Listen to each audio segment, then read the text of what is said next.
Hello दोस्तों, आज हम पढ़ेंगे विशेषण टॉपिक के बारे में जो यूपी टेट के एग्ज़ाम में बार बार पूछा जाने वाला टॉपिक है।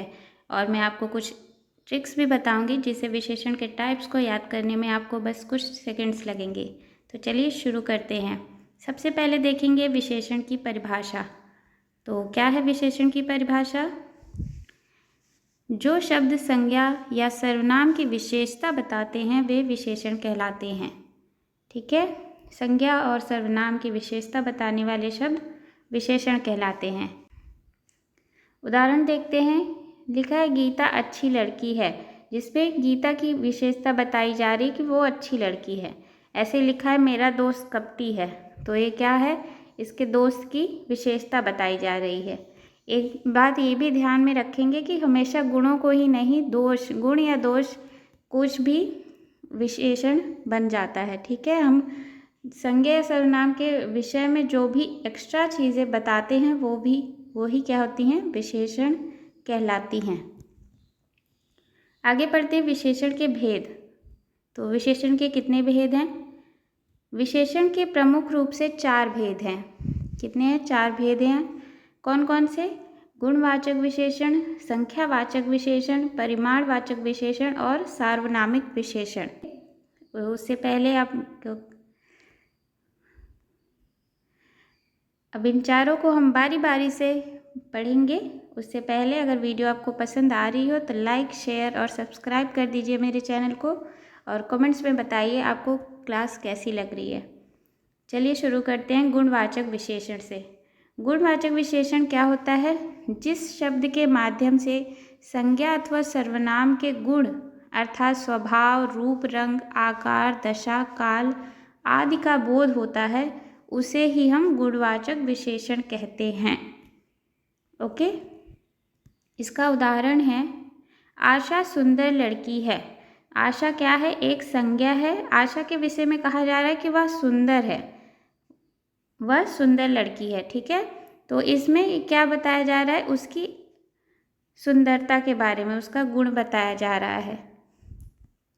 ऐसे ही लिखा है राजेश शांत लड़का है, तो राजेश की क्या बताई जा रही है? अवस्था बताई जा रही है कि वो शांत है। ऐसे ही बताया जा रहा है कि ये काली गाय है, तो गाय की विशेषता बताई जा रही है कि वो काली है। हमने पढ़ा कि रूप, रंग, आकार कुछ भी बताया जाएगा तो वो गुणवाचक विशेषण में आएगा। इसमें बताया गया काली गाय है। तो ऐसे ही यह इमारत प्राचीन है, तो इमारत के विषय में क्या कहा जा रहा है कि वह प्राचीन है, नई है, पुरानी है, उसकी अवस्था के बारे में बताया जा रहा है। तो ये क्या हो गया? ये भी गुणवाचक विशेषण हो गया। वह भारतीय है, तो उसके वह क्या है? सर्वनाम है। उसके विषय में कहा जा रहा है कि वह भारतीय है। क्या है? भारतीय है, कनेडियन है, पाकिस्तानी है। तो ये सब क्या है? उसके विषय में कुछ बताया जा रहा है, तो ये भी क्या हो गया? गुणवाचक विशेषण है। उसकी अवस्था बताई जा रही, दशा बताई जा रही है। ठीक है, अगला है संख्यावाचक विशेषण। इसे एक बार समझ लेते हैं। जिनसे संज्ञा की संख्या का बोध हो, जिसे गिना जा सकता है परंतु नाप तौल नहीं सकते, उसे ही संख्यावाचक विशेषण कहते हैं। ठीक है, अब संख्यावाचक विशेषण के भी 2 भेद हैं, तो देख लेते हैं कौन कौन से। एक होता है निश्चित संख्यावाचक विशेषण और दूसरा होता है अनिश्चित संख्यावाचक विशेषण। निश्चित में क्या होता है? जिसमें संज्ञा की संख्या निश्चित होती है। निश्चित कैसे? उदाहरण दिया है, देख लेते हैं। जैसे लिखा है 5 छात्र पढ़ रहे हैं। अब इसमें संख्या आ गई ना, तो उसमें दिया था कि जिसमें संख्या का बोध हो, और इसमें क्या है? निश्चित संख्या है कि 5 ही हैं, बता भी दे रहा है। ओके, और छात्र क्या है? छात्रों को हम गिन सकते हैं। दूसरी कंडीशन थी जिसे गिना जा सके। ओके, छात्रों को हम गिन सकते हैं, और इसमें निश्चित संख्या भी बता दे रहे हैं, तो ये निश्चित संख्यावाचक है। अब लिखा है उसने 1 दर्जन केले खाए। केलों को तो गिना जा सकता है, और उसमें बता भी दिया है निश्चित संख्या की 1 दर्जन है। ओके, ठीक है, आगे है निश्चित संख्यावाचक विशेषण के 5 भेद भी होते हैं, तो इसको देख के डरिएगा नहीं, पढ़ेंगे आराम से समझ में आ जाएगा। इतना डिटेल में बहुत कम ही पूछते हैं, बस निश्चित और अनिश्चित ज़्यादा पूछा जाता है, पर एक बार ये भी देख लेते हैं। इसमें कौन सा है? पहला है गणनावाचक विशेषण। ये सब निश्चित संख्यावाचक विशेषण के अंतर्गत ही है, इसको ध्यान में रखेंगे। गणनावाचक विशेषण में क्या है, पूर्णांक बोधक और अपूर्णांक बोधक के रूप में, यानी जब कोई संख्यावाचक विशेषण पूर्णांक या अपूर्णांक के रूप में आए तो। पूर्णांक क्या होते हैं, जो पूरी संख्या के रूप में हो, जैसे 5 ऊपर लिखा था ना भी 5 छात्र, तो 5 क्या है, पूर्णांक है, 5 पूर्णांक है। उसने आधा समोसा खाया, अब आधा क्या हो गया, आधा तो पूर्णांक नहीं है, ये अपूर्णांक है। ओके, तो ये क्या हो गया, अपूर्णांक हो गया। तो ये हो गए गणनावाचक, जिनको हम गिनते हैं सीधे सीधे, 1 2 3 4 या आधा, पौना, तिहाई। ठीक है। क्रमवाचक विशेषण, अब ये भी तो संख्यावाचक में ही आएगा, पर क्या है, संख्या के क्रम को सूचित करता है। कैसे, जैसे पहला, दूसरा, तीसरा, चौथा, पांचवा, ये सब क्रम होते हैं। ठीक है। पहला छात्र आगे बैठेगा, दूसरा छात्र पीछे बैठेगा। तीसरा है आवृत्तिवाचक विशेषण, किसी संख्या की आवृत्ति, आवृत्ति यानी बार बार आना, आवृत्ति को सूचित करने वाला। उदाहरण दिया है, मेरे पास तिगुना सामान है। तिगुना यानी 1 गुना, 2 गुना, 3 गुना, तो ये क्या है, तिगुना सामान है कह रहा है। और इस मेले में 4 लोग हैं। कितने लोग हैं, लोगों को गिना जा सकता है, सामान जो भी होगा वो भी गिना जा सकता है। तो ये कह रहा है तिगुना सामान है और 4 गुना लोग हैं। ओके, ये क्या है, आवृत्ति वाला, आवृत्ति बोधक। फिर है समुदायवाचक विशेषण, समूह या समुदाय का बोध कराने वाले। जैसे दोनों लड़के चले गए, वे सातों घर कच्चे हैं। तो क्या है, दोनों, सातों, ये सब समुदाय इकट्ठे बता रहे हैं कि वे लड़के एक समुदाय में हैं। वे दोनों लड़के चले गए, वे सातों घर कच्चे हैं, एक समुदाय के रूप में बताया जा रहा है, समुदायवाचक हो जाएगा। प्रत्येकवाचक विशेषण में क्या होगा, एक संख्या का बोध कराने वाले शब्द, जैसे प्रति महीना। प्रति महीना मतलब हर एक महीने, प्रत्येक व्यक्ति यानी एक एक व्यक्ति। ठीक है। आगे आ जाते हैं अनिश्चित संख्यावाचक। ये सारे ऊपर वाले कैसे थे, निश्चित संख्यावाचक विशेषण के भेद थे। अब हम पढ़ेंगे अनिश्चित संख्यावाचक। संख्या की अनिश्चित संख्या का बोध हो तो वो अनिश्चित संख्यावाचक विशेषण हो जाएगा। ठीक है। उदाहरण, कुछ चोर मेरे घर में घुस आए। अब हम चोरों को तो गिन सकते हैं, इसलिए ये क्या हो गया, संख्यावाचक हो गया। पर कह रहा है कुछ चोर, अब कितने चोर ये निश्चित नहीं है, इसलिए ये अनिश्चित संख्यावाचक विशेषण हो गया। इस घर में बहुत बच्चे हैं, अब बच्चे गिने जा सकते हैं, अब पर वो नहीं बता रहा कितने हैं, बहुत हैं। ठीक है, 1 हैं, 2 हैं, 3 हैं, 4 हैं, बहुत बच्चे हैं, तो ये भी अनिश्चित संख्यावाचक हो गया। अधिकांश आदमी वहाँ नहीं जाते, अब आदमियों को भी गिना जा सकता है, लेकिन वो कह रहे हैं कि अधिकांश आदमी। ऐसे ही आगे है, मेरे पास कुछ पुस्तकें हैं। अब पुस्तकों को भी हम गिन सकते हैं, लेकिन ये कह रहा है कि कुछ पुस्तकें हैं, तो ये सब क्या हो गए, अनिश्चित संख्यावाचक विशेषण। ओके, आगे बढ़ते हैं परिमाणवाचक विशेषण। तीसरा है परिमाणवाचक विशेषण। तो परिमाण का अर्थ ही होता है नापना तौलना, तो इसमें बस मेन यही ध्यान रखेंगे कि जिस चीज़ को नापा या तौला जा सके वही परिमाणवाचक विशेषण है। संज्ञा के परिमाण या मात्रा का बोध कराने वाले विशेषण को परिमाणवाचक विशेषण कहते हैं। उदाहरण में दिया है, मेरी गाय 5 लीटर दूध देती है। अब दूध क्या है, दूध को हम नाप तौल सकते हैं, तो ये बता भी रहा है 5 लीटर दूध देती है। राम थोड़ी कॉफ़ी पीता है, कॉफ़ी को भी हम नाप सकते हैं, 1 कप 2 कप। ठीक है, इस ध्यान रखेंगे कि इनको गिना नहीं जा सकता है, दोनों में अंतर ही वही होता है, संख्यावाचक में गिन सकते हैं, परिमाणवाचक में गिना नहीं जा सकता। ठीक है, तो ये क्या है, परिमाणवाचक है। परिमाणवाचक विशेषण के भी 2 भेद हैं, कौन कौन से, जैसे संख्यावाचक विशेषण के 2 भेद थे, निश्चित और अनिश्चित, ऐसे ही इसमें भी निश्चित परिमाणवाचक विशेषण। निश्चित परिमाणवाचक विशेषण क्या है, संज्ञा के परिमाण का निश्चित बोध होता है। जिसमें निश्चित संख्या रहेगी कुछ भी। जैसे मेरी गाय 5 लीटर दूध देती है। अब 5 लीटर एक निश्चित संख्या है, ठीक है। मेरे पास 10 एकड़ ज़मीन है। कितनी है? 10 एकड़ है, वो बता रहा है। ओके।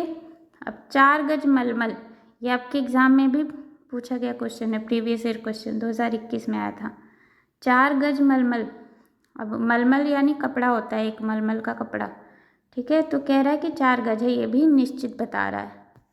अनिश्चित परिमाणवाचक विशेषण में क्या होगा? संज्ञा के परिमाण का निश्चित बोध नहीं होता है, यानी इसमें निश्चित नहीं रहेगा। लिखा है कुछ गज कपड़ा, ऊपर निश्चित बता रहा था 4 गज, नीचे बता रहा है कुछ गज, यानी कपड़ा है। कपड़ा क्या होता है? परिमाण में होता है, इसकी मात्रा हम नाप तोल सकते हैं, इसको नापा जा सकता है कितने मीटर का है। पर ये कह रहा है कि कुछ गज है, बता नहीं रहे कितना है। इतना गेहूँ, ऐसे ही हो गया इतना गेहूँ। और आगे हो गया बहुत शहद, शहद को भी नापा जा सकता है, लेकिन ये कह रहा है बहुत है, इतना है, कुछ है, ठीक है। ये अनिश्चित बता रहा है, हमको एग्जैक्ट नहीं पता चल रहा है कि कितना है। आगे बढ़ते हैं। चौथा है सार्वनामिक विशेषण। जो सर्वनाम शब्द संज्ञा के पहले आकर विशेषण की तरह कार्य करें उन्हें सार्वनामिक विशेषण कहते हैं। एक बात ये भी ध्यान रखेंगे कि इसे ही संकेतवाचक विशेषण भी कहते हैं। कहीं कहीं ये संकेतवाचक विशेषण दिया रहेगा, ऑप्शन में पूछ लेगा इसमें से कौन सा विशेषण का भेद नहीं है, तो इसको नहीं लगाना, ये विशेषण का ही भेद है। सार्वनामिक विशेषण को ही संकेतवाचक विशेषण बोलते हैं। ओके। सार्वनामिक विशेषण जो संज्ञा के पहले आ जाएं, बस यही ध्यान रखेंगे कि अगर संज्ञा के पहले वो वाला विशेषण आ रहा है तो वो सार्वनामिक विशेषण है। जैसे यह लड़का दौड़ रहा है, तो ये संज्ञा थी, लड़का एक जातिवाचक संज्ञा है। अब इसके पहले आ गया सार्वनामिक विशेषण यह वैसे तो है सर्वनाम, लेकिन वो संज्ञा की विशेषता बता रहा है कि कौन सा लड़का, यही वाला लड़का। ओके। आगे बढ़ते हैं। मेरा गांव शहर के नज़दीक है, तो ये क्या कह रहा है? ये गांव क्या है? एक संज्ञा है, और ये बता रहा है कि किसका गांव? मेरा गांव, इसलिए संज्ञा के पहले आ गया तो सार्वनामिक विशेषण बन गया। आपकी पुस्तक मेरे पास है, तो किसकी पुस्तक? आपकी। सार्वनामिक विशेषण के 2 भेद होते हैं, ठीक है। तो ज़्यादा स्ट्रेस नहीं लेंगे, जल्दी से समझेंगे। मौलिक और यौगिक, इसमें कुछ भी समझना नहीं है। जो हमने सर्वनाम में पढ़ा था कि 11 सर्वनाम की संख्या होती है ना, 11, तो वो जो संख्या थी 11, वो अगर किसी संज्ञा के पहले आ गई तो वो मौलिक हो जाएंगी। उसके अतिरिक्त अगर कोई सर्वनाम आ रहा है वो यौगिक हो जाएगा, ठीक है। लिखा है मौलिक सार्वनामिक विशेषण जो सर्वनाम शब्द अपने मूल रूप में, जो 11 हैं वो मूल रूप में होते हैं, किसी संज्ञा की विशेषता का बोध कराता है, उसे मौलिक सार्वनामिक विशेषण बोलते हैं। जैसे उदाहरण में यह व्यक्ति अध्यापक है, कौन लोग आए, ठीक है। यौगिक सार्वनामिक विशेषण वे सर्वनाम जो किसी प्रत्यय से जुड़कर किसी संज्ञा की विशेषता का बोध कराते हैं, उसे यौगिक सार्वनामिक विशेषण कहते हैं। उदाहरण, कितना दूध लाए हो। अब दूध क्या है? संज्ञा है, इसकी विशेषता बता रहा है कितना। इतना चावल मैं नहीं खा सकता, चावल क्या है? संज्ञा है, इसकी विशेषता बता रहे इतना, ठीक है। ये समझ में आ गया होगा आपको। तो हमने क्या पढ़ लिए? सर्वनाम के भेद पढ़ लिए। सर्वनाम के 4 भेद कौन कौन से? गुणवाचक, संख्यावाचक, परिमाणवाचक और सार्वनामिक, ठीक है। तो इसको एक ट्रिक है जो मैं ऊपर बताना भूल गई, ठीक है, इसको याद कर लीजिए। इसकी ट्रिक क्या हो जाएगी? GSPS, ऐसे याद कर लेंगे, GSPS। इससे हमको याद भी रहेगा कि विशेषण के भेद 4 होते हैं, और कौन से? G से गुणवाचक विशेषण, S से संख्यावाचक विशेषण, P से परिमाणवाचक विशेषण, और S से सार्वनामिक विशेषण। ओके। ज़रूरी नहीं है इनका क्रम भी ऐसे ही रहे, क्रम ऊपर नीचे हो सकता है, बस याद करने के लिए याद कर लीजिए GS PS। ठीक है, आगे बढ़ते हैं। अब कुछ पॉइंट्स हैं और उनको देखेंगे।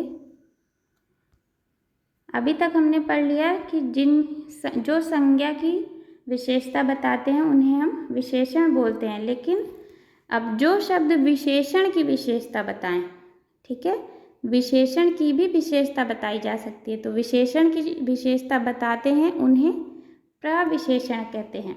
जो शब्द विशेषण की भी विशेषता बताए उसे प्रविशेषण बोलते हैं, प्रविशेषण। जैसे उदाहरण दिया है, राकेश बहुत बदमाश लड़का है, तो राकेश बदमाश लड़का है ये तो हो गया विशेषण, ठीक है, लेकिन ये क्या कह रहा है, बहुत बदमाश है, ठीक है, विशेषण की भी विशेषता बता रहा है, तो ये क्या हो गया, बहुत जो है वो क्या हो गया, प्रविशेषण हो गया। आगे ऐसे ही लिखा है, नेहा बड़ी साहसी लड़की है। अब नेहा की तो विशेषता बता रहा है कि वो साहसी लड़की है, लेकिन वो साहसी की भी विशेषता बता रहा है कि वो बड़ी साहसी लड़की है। ओके, तो ये जो बड़ी लिखा है वो क्या हो गया, प्रविशेषण हो गया।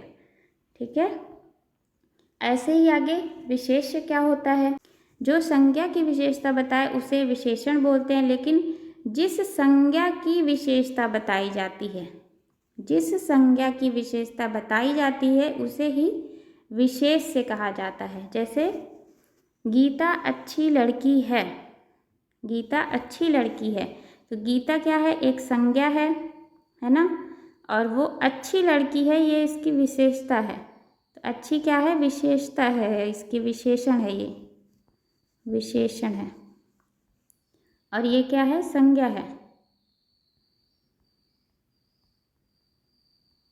संज्ञा। तो यहाँ लिखा है कि संज्ञा की विशेषता बताई जाती है, जिस संज्ञा की, तो गीता की विशेषता बताई जा रही है, तो गीता क्या हो गया, विशेष्य हो गया। फिर से समझते हैं, मोहन शरारती बच्चा है, तो मोहन एक संज्ञा है, मोहन की विशेषता बता रहे हैं कि वो शरारती बच्चा है, ठीक है, तो शरारती बच्चा है। अब जिस संज्ञा की विशेषता बताई जा रही है, किसकी, मोहन की विशेषता बताई जा रही है, तो मोहन क्या हो गया, विशेष्य हो गया। ठीक है, समझ में आ गया होगा आपको। ऐसे ही प्रशांत सुंदर बालक है, तो प्रशांत सुंदर है, ये उसकी विशेषता है, तो प्रशांत की विशेषता बताई जा रही है, इसलिए प्रशांत क्या हो गया, विशेष्य हो गया। ओके, आगे है तुलनात्मक विशेषण, ये भी एग्जाम्स में पूछ लिया जाता है कभी कभी। तुलनात्मक विशेषण क्या होता है, जब दो या दो से अधिक संज्ञा के गुणों की परस्पर तुलना की जाए तो उसे तुलनात्मक विशेषण कहते हैं। जैसे उदाहरण, रोहित का घर मदन के घर से बड़ा है, क्या दिया है, रोहित का घर मदन के घर से बड़ा है, तो यहाँ क्या हो रहा है, रोहित के घर में और मदन के घर में तुलना की जा रही है, तो ये क्या हो गया, से बड़ा है, तो ये हो गया तुलनात्मक विशेषण। अमित की अपेक्षा रोहित ईमानदार है, ठीक है, अमित और रोहित में तुलना हो रही है, की अपेक्षा रोहित ईमानदार है, तो ये भी क्या हो गया, तुलनात्मक विशेषण। तो जो तुलनात्मक विशेषण होते हैं उनकी तीन अवस्थाएं होती हैं, ठीक है, या सिंपली पूछा जा सकता है विशेषण की कितनी अवस्थाएं होती हैं, तो कितनी होती हैं, तीन। कौन कौन सी, मूलावस्था, उत्तरावस्था और उत्तमावस्था। ओके, मूलावस्था का मतलब क्या है, जब किसी एक की ही विशेषता बताई जाती है तो वो मूलावस्था में होता है, जैसे रवि बुद्धिमान लड़का है, तो किसी एक की ही बात हो रही है। दूसरा है उत्तरावस्था, जब किसी दो लोगों के बीच की तुलना की जाए, जैसे राम मोहन से छोटा है, ओके, तो राम मोहन से छोटा है, ये क्या हो गया, उत्तरावस्था। तीसरा क्या है, उत्तमावस्था, जब किसी एक को सबसे श्रेष्ठ बता देना क्या हो जाता है, उत्तमावस्था में आ जाता है। एक के विशेषता बताएंगे मूलावस्था में, दो के बीच कंपेयर करेंगे, तुलना करेंगे उत्तरावस्था में, और जब सबसे श्रेष्ठ किसी को बता दिया जाए, जो कई लोगों में सबसे उत्तम बता दिया जाए, वो क्या हो जाता है? उत्तमावस्था। तो जैसे लिखा, इन 5 पुस्तकों में से यह सबसे प्रामाणिक पुस्तक है। तो जो 5 पुस्तकें थी, लेकिन उसमें सबसे प्रामाणिक पुस्तक यह है। ओके, एक पुस्तक को उत्तम बता दिया गया। तुलनात्मक विशेषण, कुछ इसमें शब्द भी होते हैं, जैसे एक के लिए कह देंगे वो अधिक ज्ञानी है, 2 में कह देंगे राम मोहन से अधिकतर ज्ञानी है, 3 या उससे अधिक में क्या कह देंगे? वह तीनों में अधिकतम ज्ञानी है। ओके, उच्च वह राम का स्थान सबसे उच्च है। मोहन और राम में मोहन उच्चतर है, ऐसे उन तीनों में सबसे उच्चतम राम है। ओके, आशा करती हूँ समझ में आ गई होगी क्लास। इससे बाहर विशेषण से कुछ भी नहीं आएगा। तो क्लास आपको अगर पसंद आई हो तो लाइक शेयर सब्सक्राइब कर दीजिए मेरे चैनल को, अपने दोस्तों के साथ ज़रूर शेयर कीजिएगा और कमेंट करके बताइए आपको क्लास कैसी लगी। अगर कुछ ना समझ में आया हो तो कमेंट कर सकते हैं, मैं ज़रूर आंसर दूंगी। फिर मिलते हैं।